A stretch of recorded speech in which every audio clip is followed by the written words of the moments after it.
In today's show, the Blazers host a monster private workout featuring a bunch of lottery-level talent. Who was there? What does it mean? Let's talk all about it. Welcome to Locked On Blazers. Let's get into it.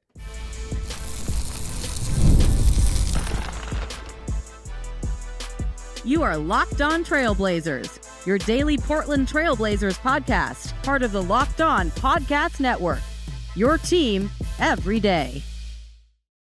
What's up, world? It's past first point guard and Trailblazers reporter Mike Richmond. You are listening to another episode of Locked On Blazers, part of the Locked On Podcast Network, available wherever you get podcasts and also on YouTube. Thanks for making this show your first listen. Coming at you each and every weekday, Monday through Friday. So make it a part of your daily routine. Tell your friends to do the same. It's Locked On Blazers, your team every day. In today's show, I want to dive into a reported monster private workout for the Blazers. You're listening to Wednesday, June 12th show, and it is my understanding that on Tuesday at their practice facility, the Blazers had 6 draft hopefuls at a workout that was not made public by the team and was not open to the media, that featured some serious lottery-level talent. This was first reported by Jonathan Wasserman of Bleacher Report last week, who reported that on Friday, June 7th, that the Blazers were going to work out Ron Holland from the G League Ignite, Tidjane Salaun from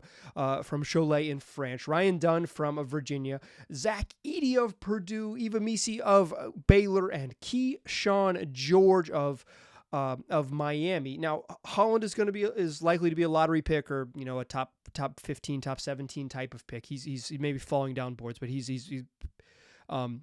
going to be at the top of the draft. Salaun is very likely to be a lottery pick. Edey is going to be like fringe lottery, but definitely a first round guy. Keyshawn George is probably a first round guy. Eva Misi is probably a late first round guy, and Ryan Dunn's probably a second round guy. This is the most competitive workout group they've had by far. They just didn't publicize it in any way. I want to say this, and I'm typically a little bit critical of the way the Blazers do things and disclose things here. Part of it is just like I've worked in media for 10 years and I'm whiny.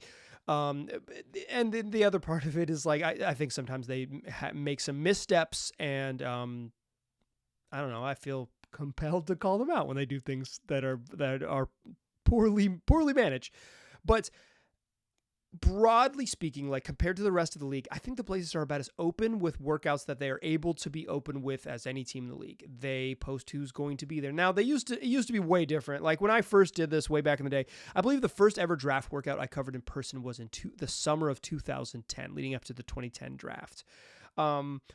They would hold workouts, and then freaking Chad Buchanan, the GM, would sit out there and say, "Who do you want to know about?" And he would give a rundown. Buck's take is what Joe Freeman would write about it in the paper, but like he would do it on camera. He would do he would sit there and just say, "Okay, here's everything you need to know about the draft hopefuls that just worked out." Like that's a freaking million years ago. It's 15 years ago.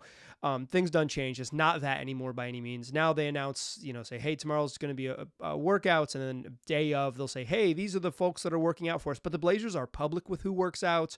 They post videos, like little highlight videos. You're not going to see very much, but little highlight videos of those of the guys they bring in to work out. Like, and other teams don't do this. This is not universal across the board. So like honestly, respect to the Blazers for doing that much. I think they earnestly deserve credit for that. But this isn't one of them, because I think what we're seeing is that there is a preference from agents, and this is agents, not team. Let's be clear, this is agents, not team, to not always have these things publicized. They don't want. It's not like media. They're not afraid that like freaking Fentress and Hyken are going to come out there and ask questions. They're like, they just don't want it to be in public for whatever reason. They want this to be a thing that happens behind closed doors. They want this thing to not be that's like widely known on the internet. If you know, you know, and eventually all this stuff gets out. Like, Donovan Clingan had a private workout with the Blazers. ESPN reported, Jonathan Givony reported it. It's like stuff gets out. We're all going to probably know this when it comes out in the wash and all things like that. But like, there is a certain agent preference to not have these things come out. And then this particularly massive, like big and important workout, they really didn't want whoever, I don't think all these folks are represented by the same person from my quick Google. But if it's a certain preference of one agent, it's just not going to be there. This was a group workout. As my understanding, this group workout took place on Tuesday at the practice facility. I mentioned this on Friday's show. That was my understanding that when Wasserman reported that was going to happen next weekend, next Tuesday was the day this one was scheduled. I believe it happened this morning. I can't confirm that independently, but I know that Danny Morang of Jack Ramsey's and 1080. The Fan has, I don't know if he's explicitly said that it was today, but implicitly said that these folks are there as well, confirming.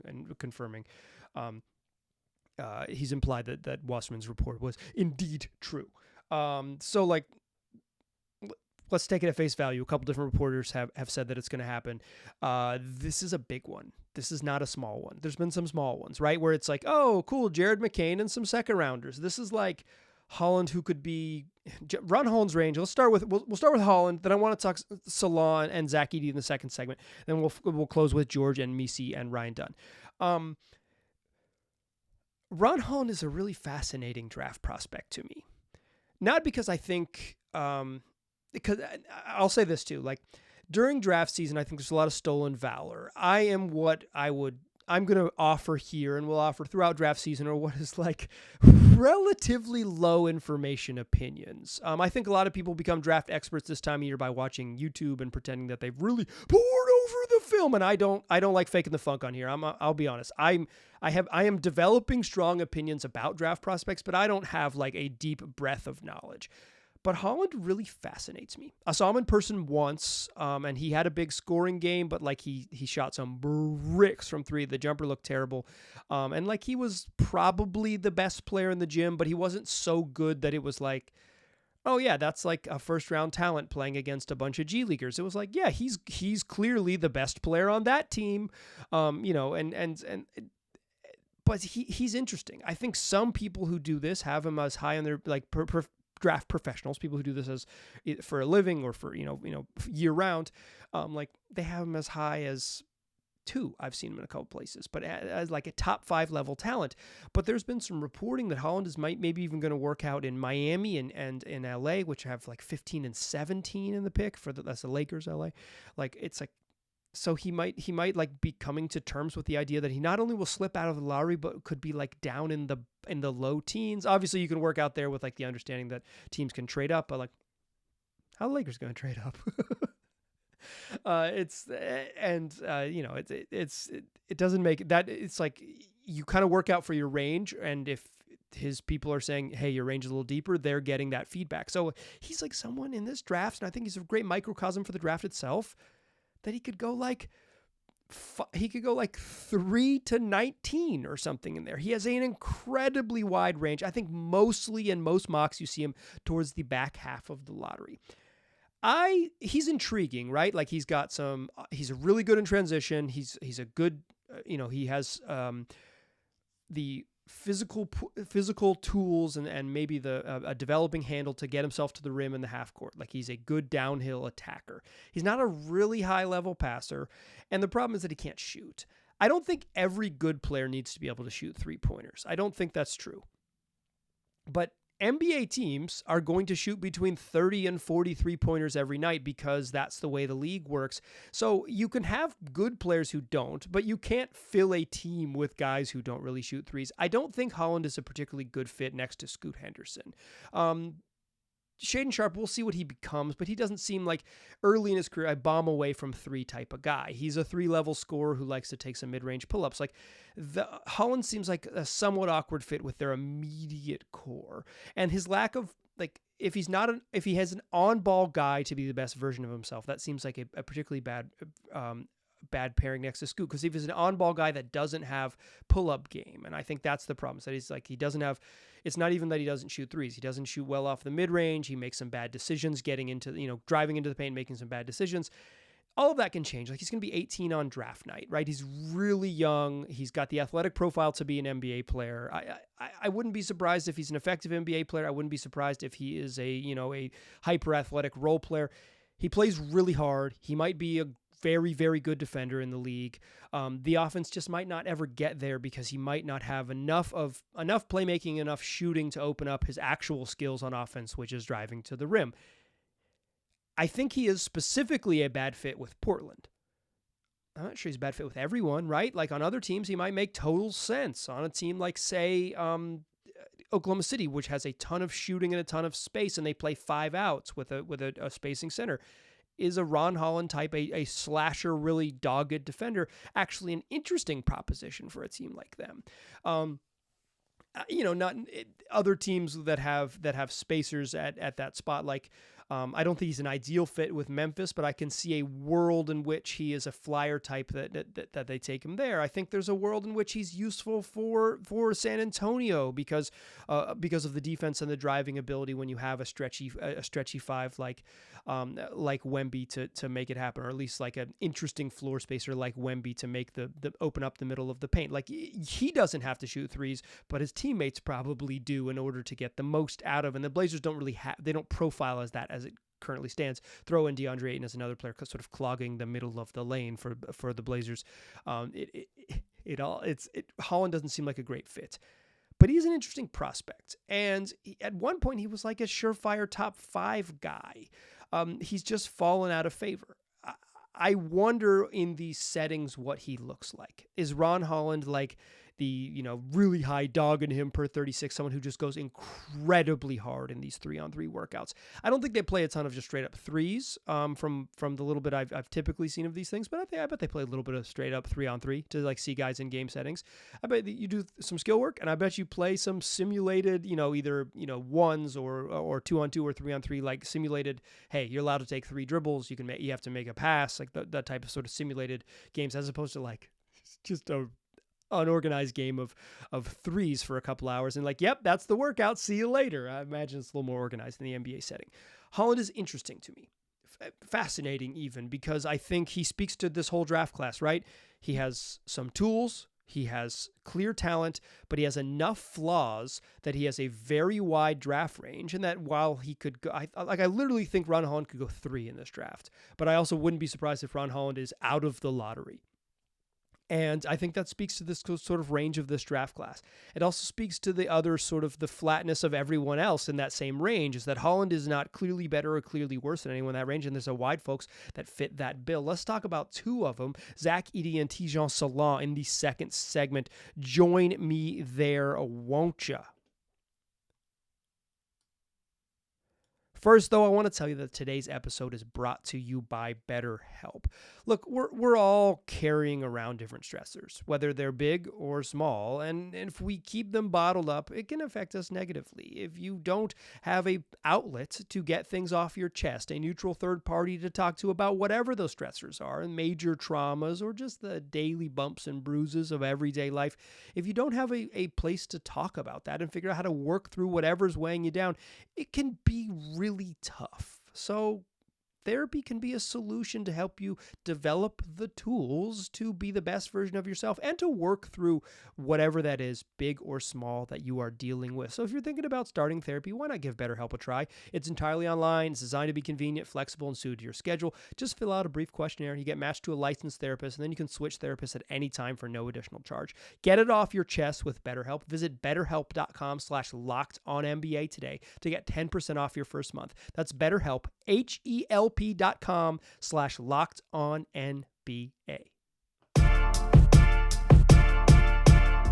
All right, let's keep talking about this workout that happened on Tuesday. Again, private, not available to the, not open to the public, not publicized by the team, but seemingly chock full of talent, including the next 2 guys I want to talk about.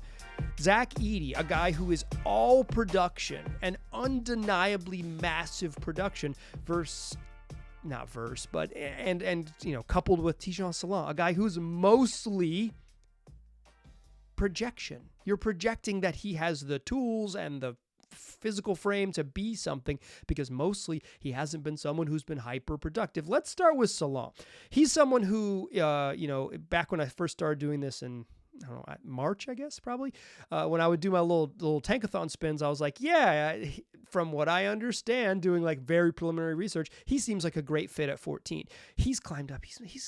He is, if the Blazers want him, they probably got to draft him at 7 now, because it sounds like he is not going to fall further and may not get past 8 with San Antonio. He's not coming back to the Blazers at 14. He seems like someone who's climbing way the heck up on draft boards. You see some folks have him in the top 5 as one of the most promising prospects in the draft. And I get it. He's a giant person. 6'9", over 200 pounds. He's got forward skills, but he's built like, NBA centers. He is, and I learned this listening to a wonderful breakdown from Sam Vecini on his Game Theory podcast. I think a reasonable comp for him, if everything were to work out, is Aaron Gordon. But that's a lot.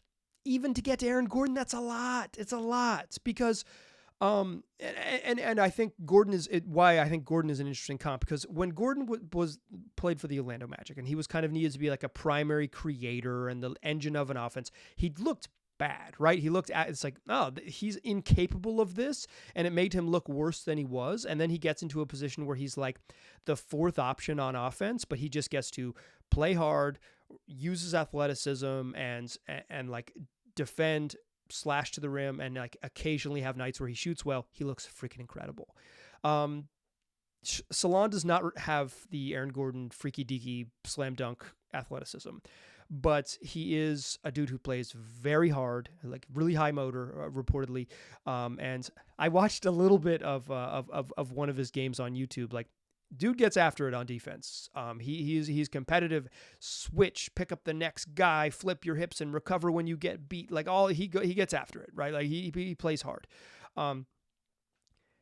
But a lot of his stuff is theoretical. Like, he's a relatively late bloomer. He's still very young, and I think that's some of the upside. But like, he wasn't playing for the French national team at the U15, U16 level. He was someone who didn't, wasn't playing at that level until he was older, right? So he was after his 17th birthday. He hasn't shot well in the pro leagues until this season. And even this year, it's not like he's lighting it up. He's just shooting like, oh, this is like he's maybe developed into a better shooter than he has been in the past. It's not like he's not a bomber. He's not Zach Edey. He's not like, oh, he's like this dude's going to be like a high level shooter in the league. It's like, maybe he has shooting skills. He definitely has the right NBA frame, and he plays hard, but he doesn't have a lot of self-created offense. He's not much of a passer, and he's not like a high-level, finisher, attack off the dribble type of guy, or even like cutter into space. He's a dude who's going to make it because the tools are going to get there when he gets there, and I think that's the thing with Salaun. I've probably cooled on him a little bit. Like, if he was there at 14, I think he's a no-brainer because he's an interesting upside. If you have to chase him at 7, I don't hate it for the Blazers. I think that might even be a fun pick, honestly. I would say I even still like it. But the more I do research about him and hear other folks talk about him, I do think he is a long way away from being productive. Not that he won't hit it, and not that like the Blazers need someone to be effective right away, but there's a level of patience you're going to need with him, and there's also like a long path to travel. So he just might not hit it. I think there is a very real chance that he is always theoretical and never productive. But he is gigantic, and he does play really hard, and gigantic and able to multi-positional defender who you don't have to worry about his motor is intriguing. I don't think Salaun would be like my number one choice at 7, but he's on my short list of when I eventually, as we get close to the draft and I maybe really narrow it down, he still remains on that list of like, yeah, undeniably intriguing. Early on in this, like, months ago when I first started getting into draft stuff, and I'm a novice, right? Like low information opinion holder, but I was more intrigued by him, as I think the world of draft prognosticators have caught up and been like, this is the dude. I'm like, why exactly? Why? I guess drafting is always a projection, and I think this whole draft class in general allows for someone like him to rise, because it's like, interesting. But to me, he's not. To me, they're just you're projecting a lot into the future to see him round into what he might become, right? Like some dudes never get there, and he's got a long way to go to get there. Although undeniably intriguing at his sort of size and hustle. His size, frame, and just hustle level is undeniable. On the other side of that is Edey. The production for me is undeniable. The projection is a little bit murky. The production is undeniable. He's one of the most productive college basketball players ever. Full stop. He's one of the most productive college basketball players ever. Full stop. I don't know who he guards in the NBA. Like, he can guard centers, but the league is such a mismatch hunting league, right? Like, so many, not every single team, but so many teams just say, who can we get in the pick and roll, bring them up here into the dance and see if they can guard our best driver like with lateral movement, or see if they know they can't, what problems that causes for a defense that's scrambling, that's trying to solve that equation in real time at full speed. Edey he's in incredible shape, right? Like, he played a kajillion minutes in college. But incredible shape doesn't make you faster laterally. It doesn't make you faster end-to-end as playing a transition game guy or transition game style. He's a half-court guy. His value seems mostly to be on offense because he mashes people in the post, and he really has good touch with his right hand, turning over his left shoulder. He's got a little, hook shot game. He's got some floater, ability to hit floaters. He gets fouled a bunch, and he's a good free throw shooter. He doesn't have any shooting range. Everyone this time of year, it's like, well, he shot well in the gym. Let's see it. But like, he has not shown shooting range to this point. His extremely high level of productivity is because he's massive, 7'4", extremely strong, in incredible shape. And in college, you can dump it into the post and go get it. I don't think he's going to be a direct 5 post-up guy. Here's my thing. I think this is where I land with Edey. It wouldn't surprise me if he's a productive pro in a limited role, right? A situational productive pro. Against certain matchups, Zach Edey can feast because they can't take advantage of his weaknesses. But it also wouldn't surprise me if that's his ceiling. Against certain matchups, Zach Edey can feast because they can't take advantage of his weaknesses. That might be his floor and his ceiling, which might make him a long-term NBA player. But I have trouble seeing what he does well being a thing that blossoms into much more than that. And I have a little bit of pause about what he doesn't do well really showing up. In this draft, is that worth the 14th pick? Certainly would be worth a consideration, undoubtedly. A lot of folks are way higher. There's some Edey zealots on the internet, and I'm sure I'm going to hear from them on YouTube. Comment below and tell me why you love them. And you can email me, lockdownblazerspod@gmail.com. But like, I am lower on him in general. I was a pretty high level doubter of him as a junior. I think at watching him play his senior year, the production is just impossible to ignore. Does that it's like with Salaun, it's like, does the projection turn into production? And with Edey, it's like, does the production turn into something you can project forward into being a high level pro? With both of them, I think they have obvious concerns. Salaun just might never get there. Edey, I think, has a floor of being at least decent because of he's just huge and has a high level of skill. Like, it's just, the defense might be an issue. And it might be an issue. And in a game where against teams that can really run and really push, he might not be able to excel, and he might have a different role. And if he has a different role where he's just kind of a screener and roller, but he's someone who can't really shoot, can teams kind of scheme, how to deal with him as a short roller and say, okay, beat us from 11 feet, like take a bunch of 11-footers. He's got good touch. Maybe he figures it out. He's obviously gigantic, and he's been extremely productive, and it has consistently improved from during his collegiate season. I just don't see much more than a situational NBA player.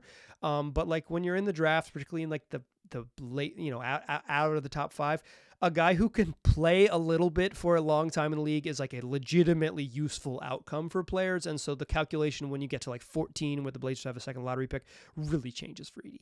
Okay, I'm running a little long. Got a lot to say about all these guys. Let's talk about some guys that are going to be a little bit deeper in the draft. Keyshawn George, Eva Misi, and Ryan Dunn, who also reportedly participated in today's workout with the Blazers. We'll do that to close the show. Join me in that third segment, won't ya? First, though, I want to tell you about FanDuel. FanDuel's got you covered. No matter what you're into this summer, whether it's the NBA playoffs, whether it's the NHL Stanley Cup Finals, whether it's baseball happening all summer long, summertime means you can get in on the action and bet it all on FanDuel right now. New customers get $200 in bonus bets with any winning $5 bet. That's $200 you can use to bet on everything from the Finals MVP to the NHL Stanley Cup MVP to who's going to hit a home run on any given baseball game. So visit FanDuel.com/lockedon and add a big win to your summer bucket list. That's FanDuel, America's #1 sports book. Still a pass first point guard. I'm still Mike Richmond. You are still listening to Locked On Blazers. Let's talk about the last guys who reportedly participated in this workout for the Blazers on Tuesday. Keyshawn George is a big guard from Miami. He's like measured, at 6'7". He's not quite like, he's a little slight of frame, so he's probably not like true small forward size now, but he could grow into that. And he has like that shot creation wing skills that like star players have, right? He's not a crazy good athlete, right? He's not going to jump out of the gym, but he's like a dude who can go get his own shot at 6'7" off the bounce. That is a valuable skill in the league. I wonder if he is, if he's not an elite athlete, I do think that puts some ceiling on what he can be. But a dude with his size and frame who can dribble into his own bucket and potentially guard multiple positions on the other end, that's like a really useful wing. That's what everyone's after. George's range seems to be on like the most composite drafts from like anywhere from the late lottery to the late first round, but he's a first round talent pretty much everywhere that projects him. In the no ceilings mock draft, they had him going to the Blazers at 14. I think that's about as high as you'll see him. Mostly you see him in the 20s. I think he's intriguing. I think he has enough. There's enough questions about like sort of his, what he can really do as a multi-positional defender, and what he and whether his lack of athleticism sort of catches up with him in the pros. That's why he's not higher up in the draft. But I would say like the fully actualized version of Keyshawn George rocks. Like he rocks, and I think that would be highly useful. Couple other guys as we close out the show.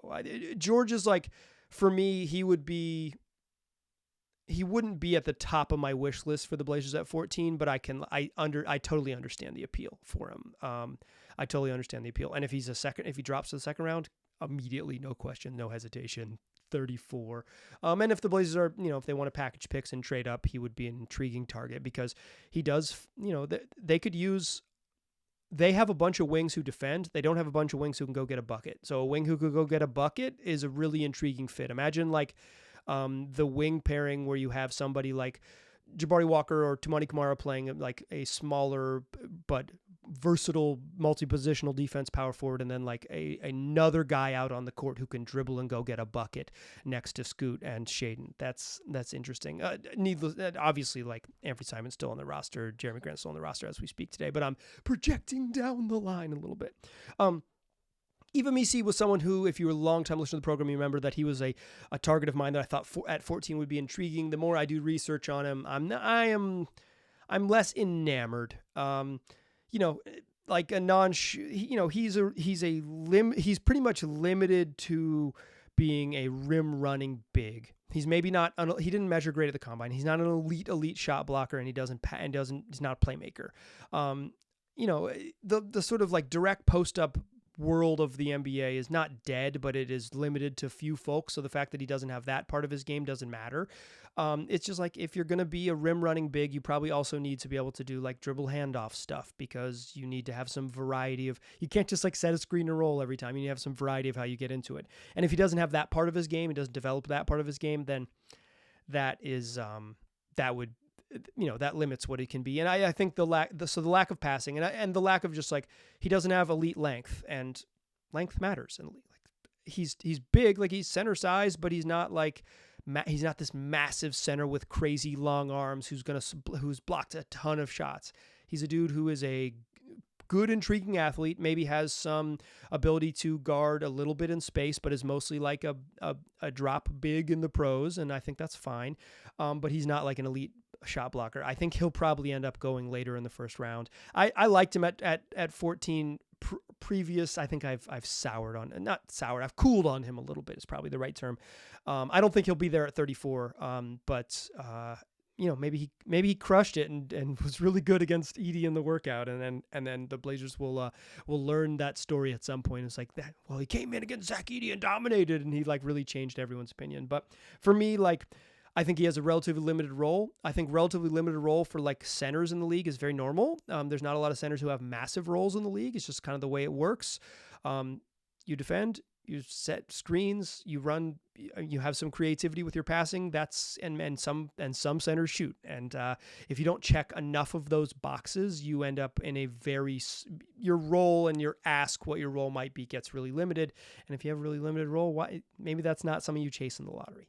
Ryan Dunn went to UVA, went to Virginia. I've seen him play a lot. Elite defensive player. An awesome defensive playmaker.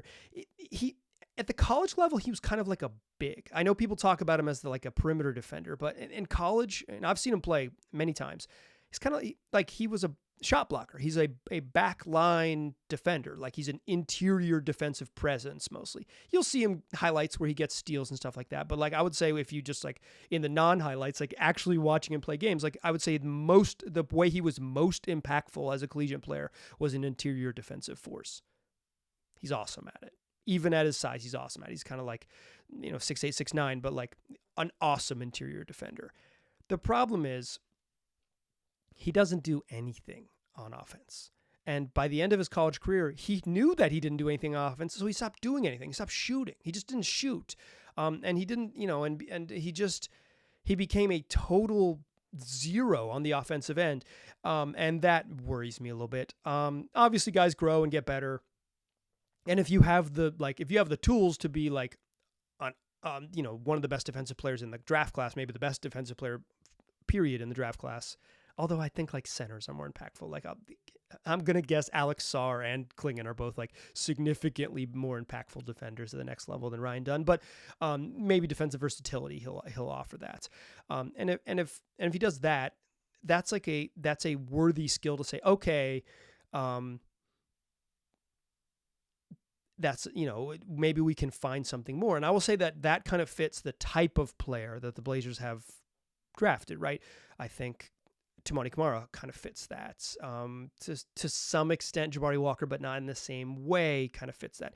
Chris Murray, I don't think he was supposed to be that, but he seems to fit that too. We're a guy who has like a lot of defensive tools, but doesn't have it on offense at all. And it's like if he finds any offense, he could be a player, but if he doesn't, he's a relatively big question mark. That kind of Dunn seems to fit that. I will say that like of the players that worked out today, no one is more quintessentially Trailblazers than Tidjane Salaun. A big upside swing of a player, like a length, a big wing with size, who plays hard, who is kind of like raw enough at everything he does to project to be something really good down the line, but in the immediate term is like a project. Salaun is like quintessential Blazers.